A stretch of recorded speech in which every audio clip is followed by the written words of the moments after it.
Pierre-Yves, bonjour. Bonjour Vincent. Alors, je vais faire un petit bilan en fait des événements récents sur les marchés et puis je vais te demander ce que tu en penses. Évidemment, je vais faire allusion à l'actualité du jour, hein, les élections américaines.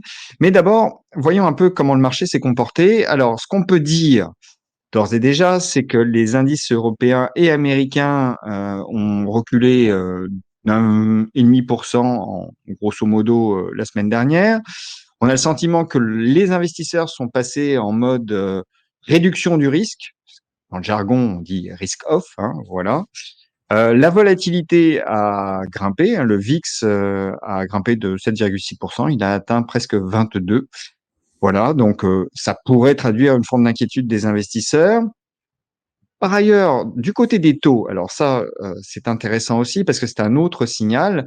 Le taux 10 ans américain s'est tout de même passablement redressé, depuis quelques semaines, puisque là, on est à 4,3, mais c'est un mouvement généralisé, hein. Alors, motivé sans doute par des raisons, différentes, parce qu'aux États-Unis, on peut se demander si c'est pas finalement l'idée que, la croissance, est là, mais aussi que les perspectives inflationnistes sont peut-être, plus significative que ce qu'attendaient les marchés. Donc, ça aura peut-être un retentissement sur la politique monétaire. Ça, tu nous diras comment tu vois les choses.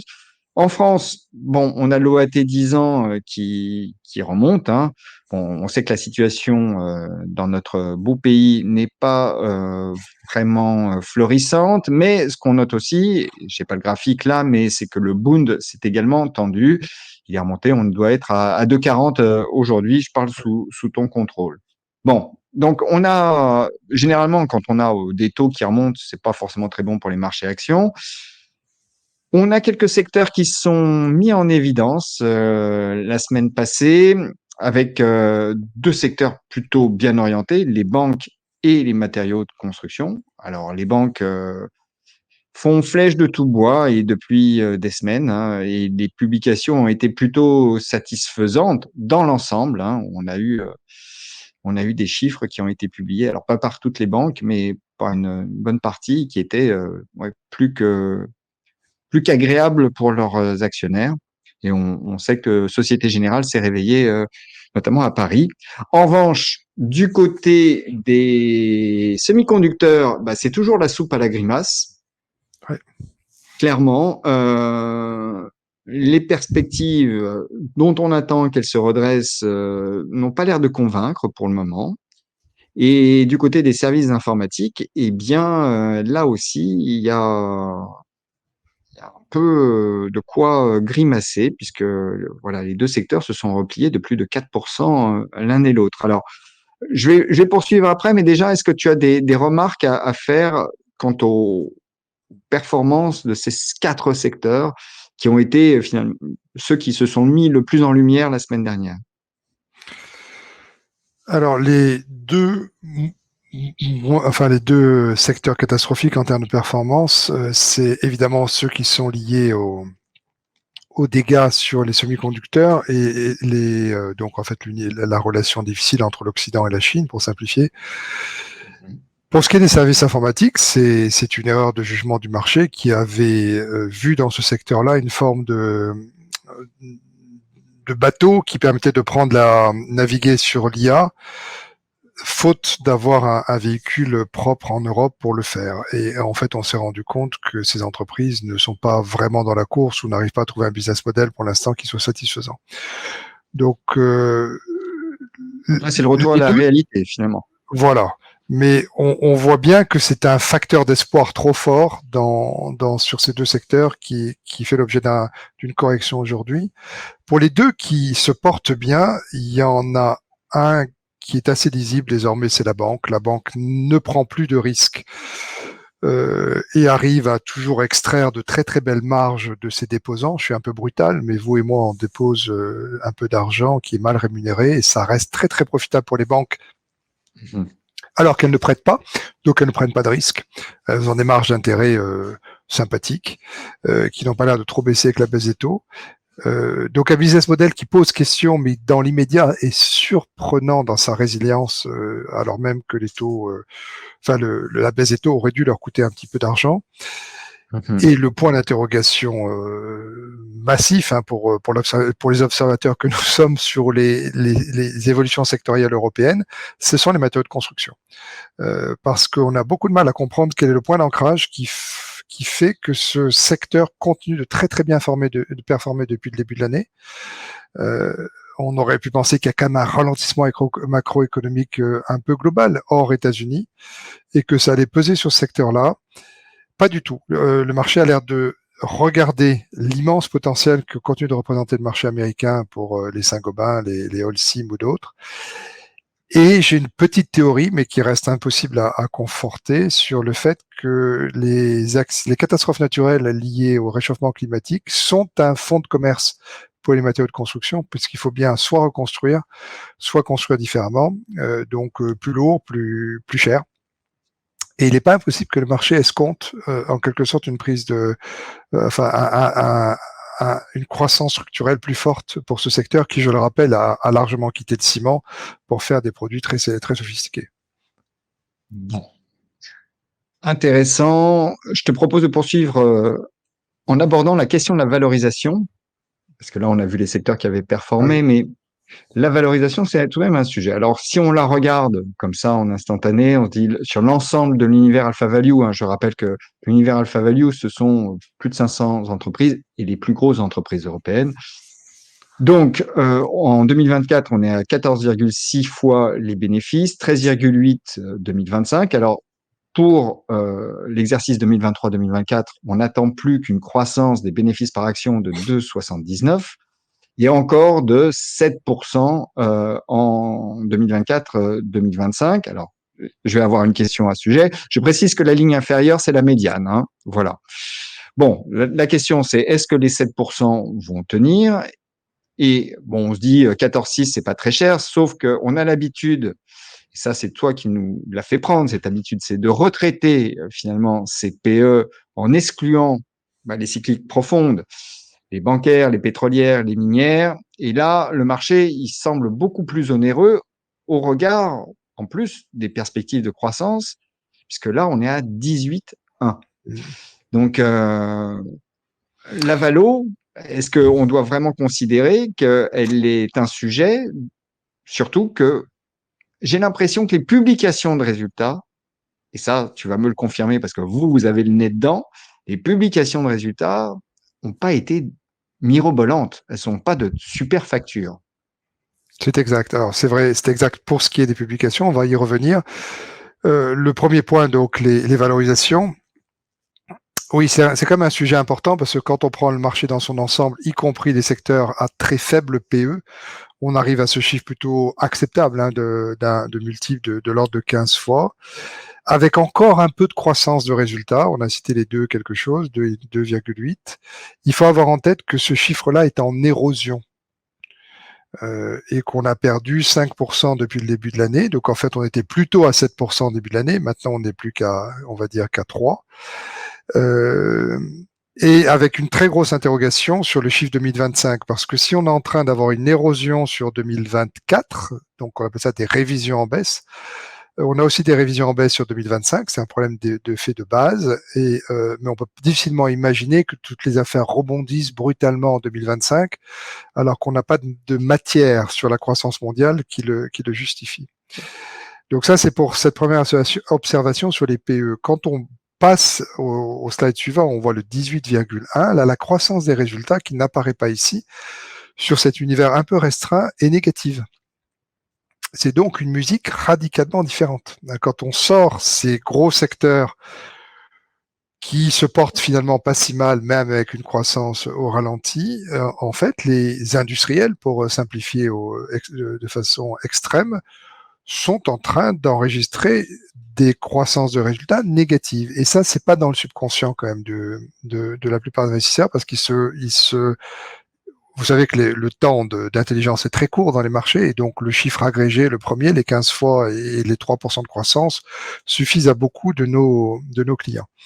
Donc oui, on est devenu prudent depuis quelques mois maintenant, et on le reste pour les raisons qu'on vient d'évoquer ici, sur ce 18 qui est clairement cher si on est sur des révisions baissières marquées, ce qui est le cas. Donc ce qui m'amène au résultat du troisième trimestre. On a de façon très nette un basculement, puisque on va dire qu'au deuxième trimestre, on avait peut-être 80% des publications qui étaient satisfaisantes ou très satisfaisantes, donc étaient ce qu'on appelle les surprises positives. Et là, on voit émerger ce concept de mixte, qui est une façon extrêmement polie pour dire que les résultats ne sont pas tout à fait à la hauteur. C'est-à-dire qu'il dans la série de chiffres communiqués par l'entreprise, il y en a un, deux, voire plus, qui sont pas à la hauteur des anticipations. Donc clairement, on a changé de régime.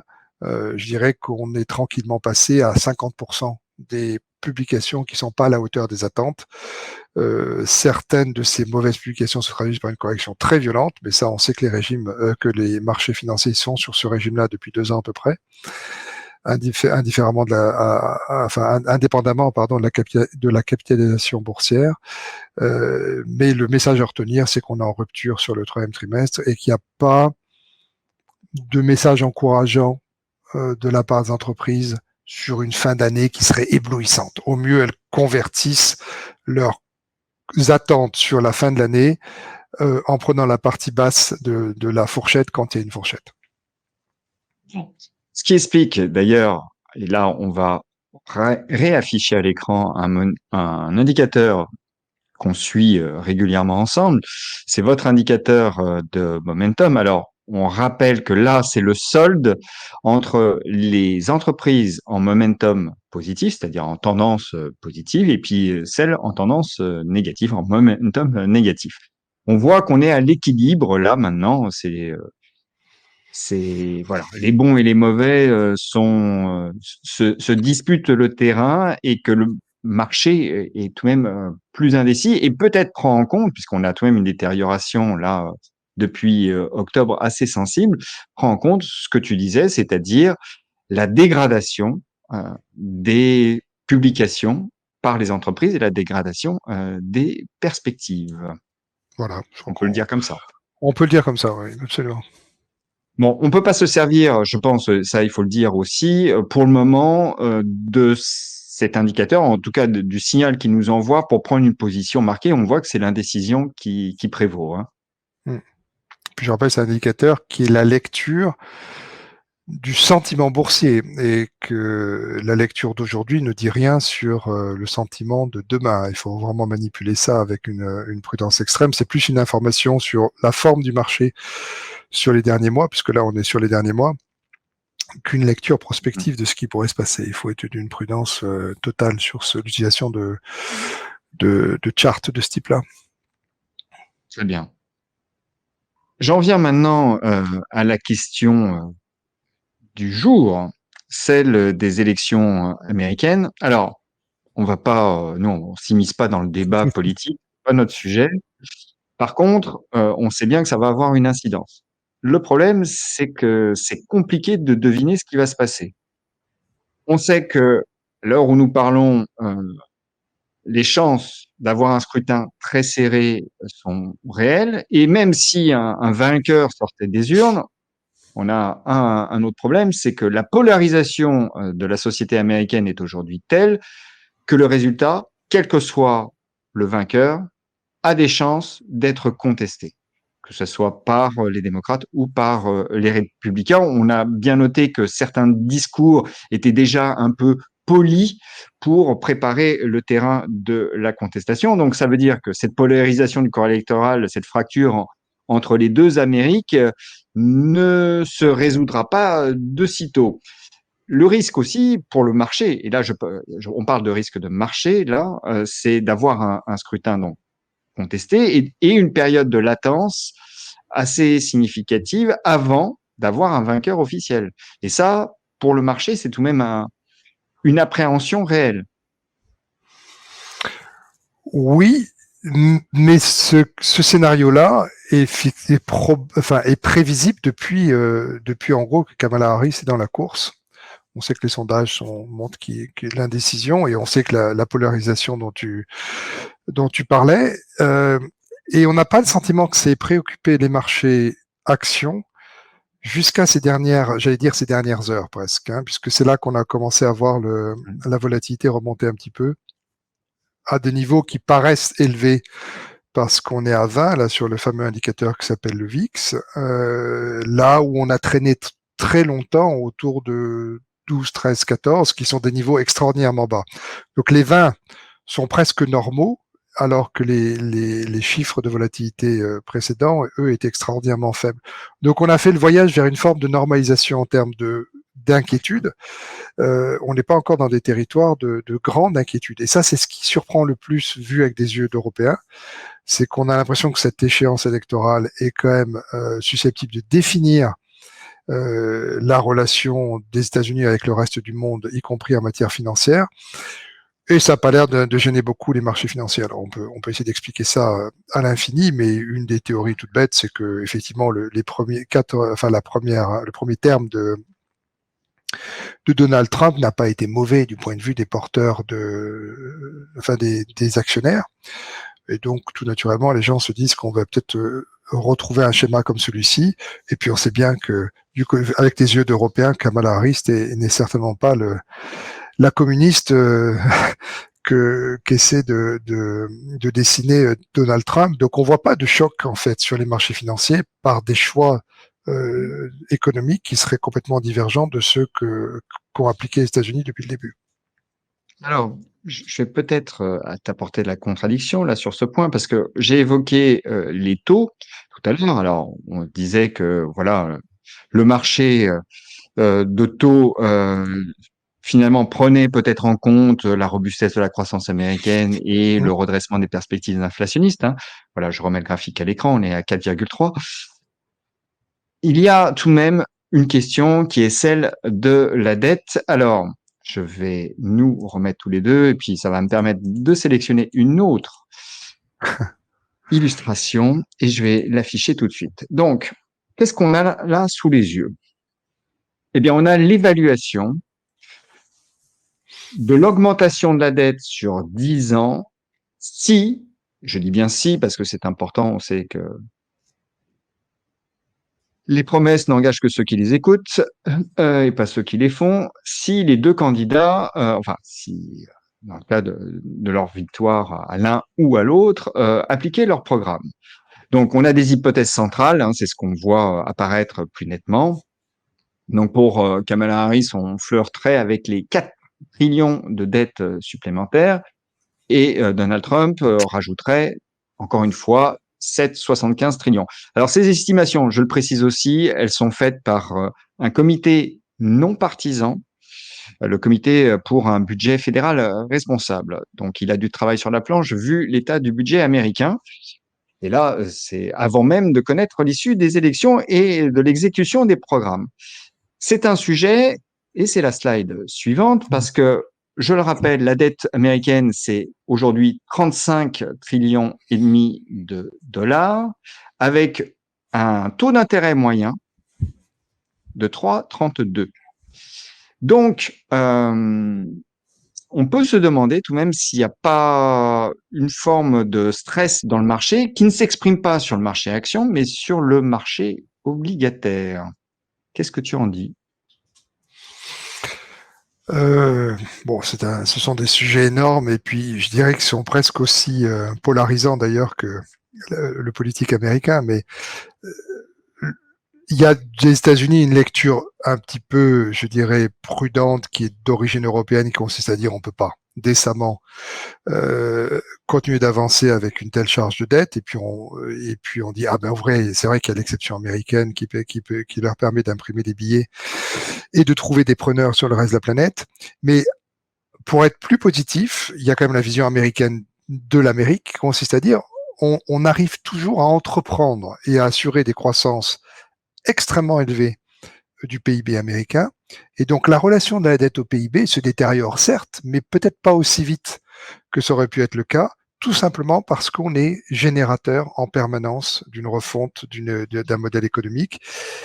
et qu'on est, par cette capacité d'innovation, on est capable finalement de servir un endettement. Et peu importe finalement si la masse de dette monte, parce qu'on est capable de payer les intérêts. Je simplifie à l'extrême.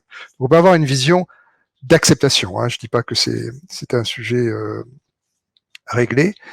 Alors ensuite, les taux montent. Les taux montent aussi peut-être un peu parce que on est sorti de la grande inquiétude d'une récession. Je rappelle que après la phase d'inflation ou pendant pendant la phase d'inflation, on se posait des questions de récession. Et donc là, les taux l'ont baissé parce que dans phase de récession, chacun cherche à se protéger un petit peu. Et on peut se dire que la remontée des taux qu'on voit très clairement aux États-Unis, c'est aussi peut-être un peu une forme de normalisation quand même, hein, de la courbe des taux et finalement d'une incroyable capacité de la Fed à gérer cette dynamique entrepreneuriale américaine, cette dynamique de croissance, et que les choses vont dans ce sens-là. J'essaie de mettre un grand coup de pinceau positif, on l'a compris. C'est une singularité américaine que de toujours rebondir, et on a du mal effectivement à reconstruire des choses similaires dans d'autres zones du monde. Voilà, je m'arrêterai Non. là. Mais tu t'arrêtes là, mais moi, je vais insister et en bon européen ou en bon Ouais. français, je vais tout de même essayer de battre en brèche un peu cette vision positive. J'allais Ouais. pas dire irénique, mais positive que tu brosses là. Parce qu'il y a tout de même un sujet. Euh, Certains qui se veulent très rassurants quant à la dette américaine nous disent, bah, vous voyez, il n'y a pas de problème, les adjudications Mm. se passent bien. Finalement, on place la dette américaine. Les BRICS, c'est rien. Le dollar est toujours roi. Très bien. Mais quand on regarde dans le détail, en fait, ce qu'on note, c'est que aux investisseurs internationaux se sont substitués d'autres investisseurs et en l'occurrence, les hedge funds. Que font les hedge funds? Ils investissent à tour de bras dans la dette américaine et ils revendent les futurs de la dette américaine pour essayer de gagner quelques points de marge sur les décalages. Et on est là pour le coup, si mes estimations, en tout cas les chiffres que j'ai vus sont bons, on est déjà à des expositions de l'ordre de 1,5 trillion hein, sur ce type de jeu. Et certains nous disent, bah, finalement, la liquidité, elle est pas là, quoi. Et il suffirait de pas grand-chose, d'un petit accident, pour que la liquidité disparaisse tout d'un coup. Et là, on verrait que le roi est nu. Alors c'est très vrai, il y a des grincements dans cette mécanique qui se doit d'être absolument fluide, qui est les marchés de l'émission finalement de la dette américaine. On l'a noté, et en fait les grincements datent de 2019.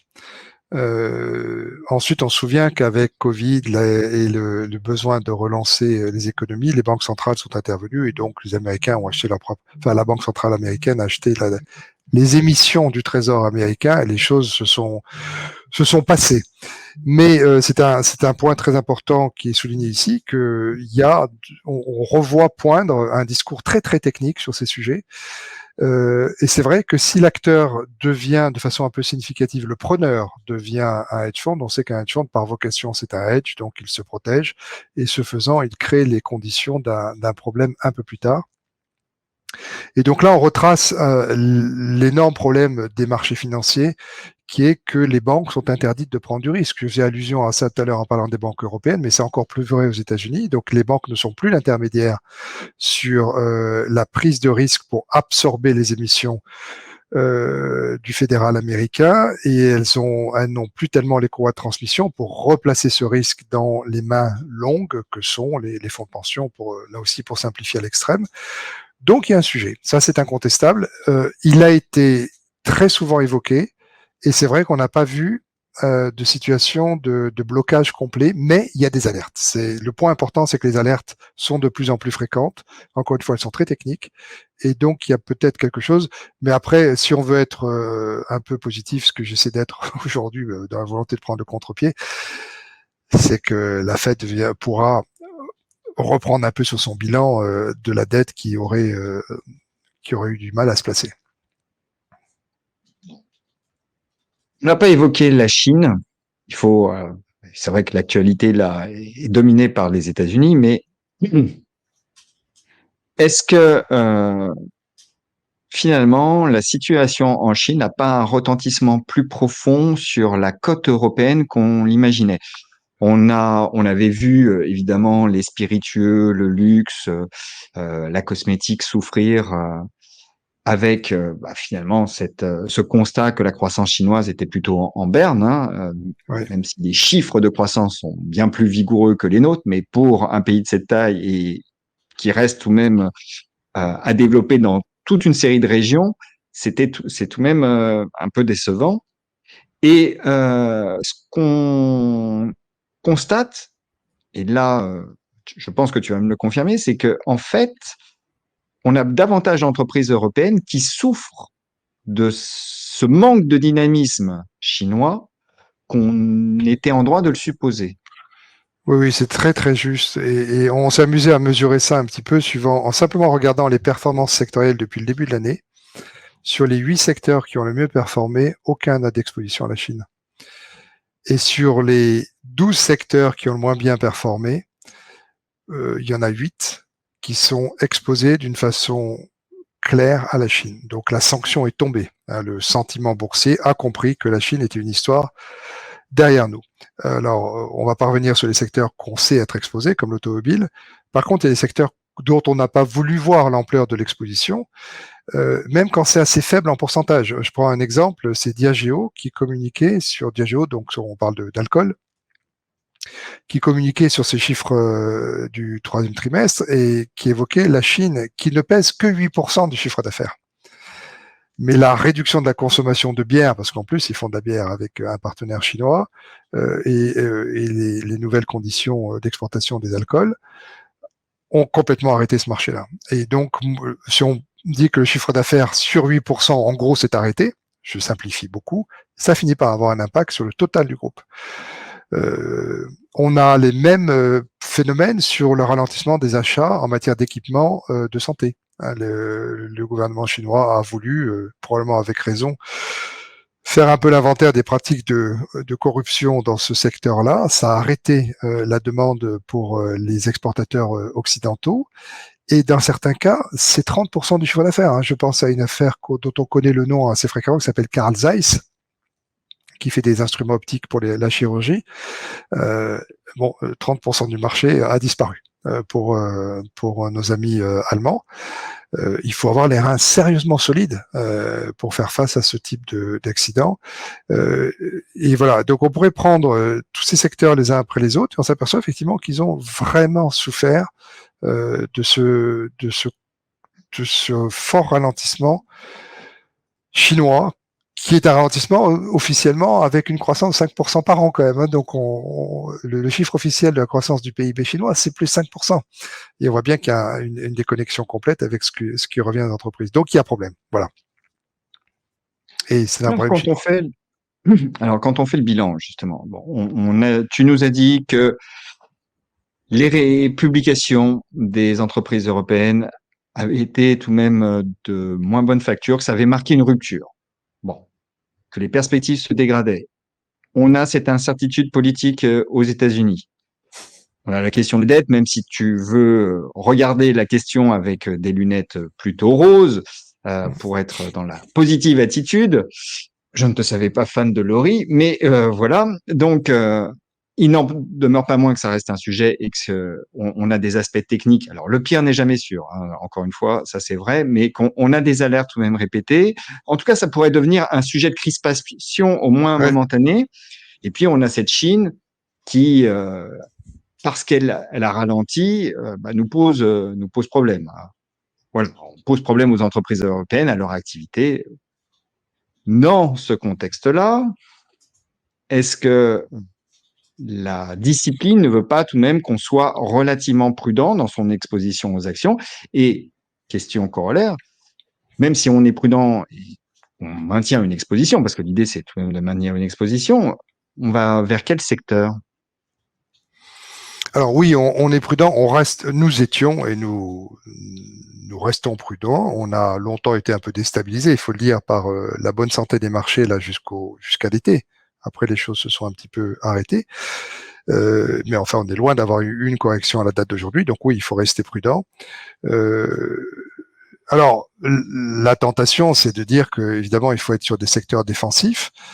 Et si on reprend cette idée que finalement les marchés ont traité par eux-mêmes l'évitement de la Chine et que ça pourrait rester une sorte de thème un peu important pour les mois qui viennent, on va se retrouver avec des secteurs dont on n'a pas l'habitude de parler. Je pense notamment aux télécoms, qui finalement ne font pas de Chine et s'en portent bien, et qui se sont plutôt bien portés en termes de performance sectorielle. On peut se dire que sur les banques, le risque a disparu. Alors on peut théoriser longtemps là-dessus, mais il a au moins disparu pour encore 6 mois, voire une année, et que les dividendes que vont payer les banques sont d'un réel confort quand même pour les entreprises. L'assurance qu'on a souvent évoquée dans ces discussions reste aussi tout à fait sympathique. Et les secteurs que j'aurais tendance à éviter, par contre, et qui sont un peu indépendants de la Chine, c'est les logiciels au sens software, hein, donc pardon, les SAP du jour, puisque là, ce sont des secteurs qui sont surinfluencés par cette spéculation sur les notions d'intelligence artificielle. Donc, on ne sait pas trop où est-ce que le curseur doit s'arrêter. Mais j'aurais tendance à dire que voilà, dans les secteurs, il faut, si on doit rester exposé au marché, on peut venir sur les premiers que j'ai évoqués. Peut-être pas se précipiter sur la pharmacie. Il faut peut-être être un peu prudent parce que la pharmacie a l'air de s'interroger sur les effets en cascade des médicaments anti-obésité sur lesquels il y a beaucoup d'acteurs aujourd'hui et sur lesquels les valorisations deviennent un petit peu compliquées à définir. Très bien. Voilà ce qu'on peut dire. Eh bien, on va conclure là.